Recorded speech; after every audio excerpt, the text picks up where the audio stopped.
শয়তানকে বর্ণনা করা হয়েছে সে তাড়াহুড়ো করে না, সে আপনাকে পথভ্রষ্ট করতে চায়, কিন্তু সে সময় নিয়ে ধীরে ধীরে করবে। সে আপনার কাছে আসে, আপনি বলেন আউযুবিল্লাহি মিনাশ শাইতানির রাজিম, সে তখন বলবে ওকে আমি একটু পর আবার আসবো, চিন্তা করো না, আমাদের হাতে সময় আছে। সে একটু পর আবার আসবে, এরপর আবার আসবে, এরপর আবার আসবে, আপনাকে অবিশ্বাসী বানানোর জন্য বা আপনাকে দিয়ে পাপ করানোর জন্য। সে আপনার উপর প্রতিবার 1% করে কাজ করবে।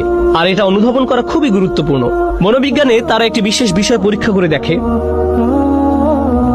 এর নাম হলো স্লো বয়েল, ধীর গতির সিদ্ধ।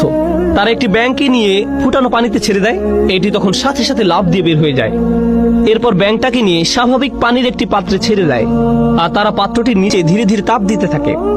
এক সময় তাপমাত্রা তীব্র আকার ধারণ করে, কিন্তু ব্যাঙটা কখনোই লাফ দিয়ে বের হয় না, সেখানেই তার মৃত্যু ঘটে।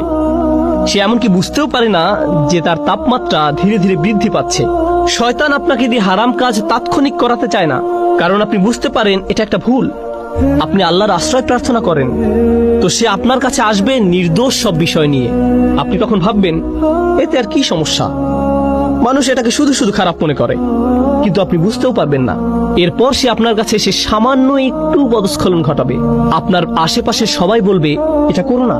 আপনি তখন মুখ ঘুরে বলবেন এটা কি হারাম, আমি এমন কি করেছি, আমি কি কাউকে খুন করেছি, কি ভুল করেছি আমি। শয়তান ঠিক এই কাজটাই করে।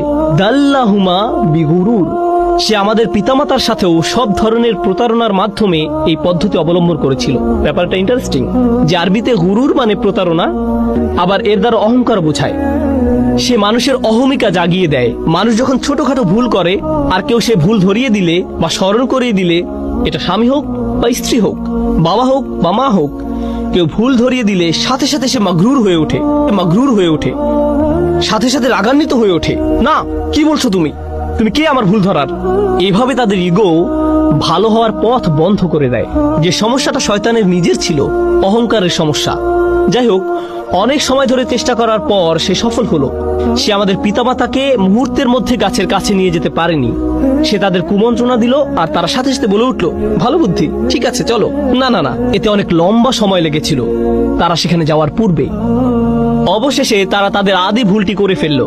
আল্লাহ আযজা জাল্লা বলেন বাদাত লাহুমা সাওআতুহুমা, তাদের উলঙ্গতা, তাদের কদর্যতা প্রকাশিত হয়ে পড়ল। এটা পরস্পরের নিকট প্রকাশিত হয়ে গেল, তাদের জামা কাপড় খুলে গেল। এই কাজের ফলস্বরূপ তাদের কাপড় খুলে গেল। এটি আসলে কোরআনের শক্তিশালী একটি দার্শনিক প্রতীকী শিক্ষা। আমরা শুধু এর ভাবকে আক্ষরিক অর্থে গ্রহণ করি না, কিন্তু এর ভেতরে রয়েছে বহু প্রজ্ঞা। যখন মানব জাতি হারামের পথ অবলম্বন করে,